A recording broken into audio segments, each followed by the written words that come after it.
Hello everyone, কেমন আছেন? আশা করছি প্রত্যেকে খুব ভালো আছেন, সুস্থ আছেন।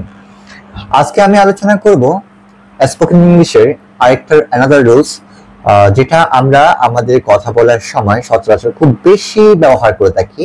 তা হচ্ছে কোনো কিছু করার উপযুক্ত সময়।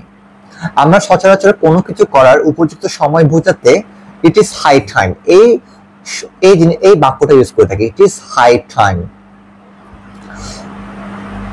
কোনো কিছু করার উপযুক্ত সময়, এই বাক্যটা যখন আমরা কোনো একটা সেন্টেন্সে it is high time use করে থাকি, তখন এই সেন্টেন্সে অ্যাস্ট্রাক্টটা হয় it is high time plus to plus verb plus object. এই ফ্রেজটা দিয়ে আমরা চাইলে অসংখ্য বাক্য নিমিশেই তৈরি করে নিতে পারি। যেমন আমরা বলতে পারি যে এখন ঘুমানোর উপযুক্ত সময়, it is high time to sleep. এখন ভাত খাওয়ার সময়, it is high time to eat rice.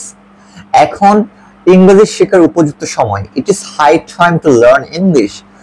এখন পড়তে বসার উপযুক্ত সময়, it is high time to sit study. এখন ঘুরতে যাওয়ার উপযুক্ত সময়, it is high time to travelling or visiting. এখন রান্না করার উপযুক্ত সময়, it is high time to cook. এইভাবে আমরা সচরাচর যে বাক্যগুলো উপযুক্ত সময় কেন্দ্রিক যে বাক্যগুলো তৈরি করি, সেই বাক্যগুলো তৈরি করার জন্য এই রুলসটা অনেকাংশে সহায়তা করে থাকে। সো ধন্যবাদ, আজকের ভিডিও এটুকু।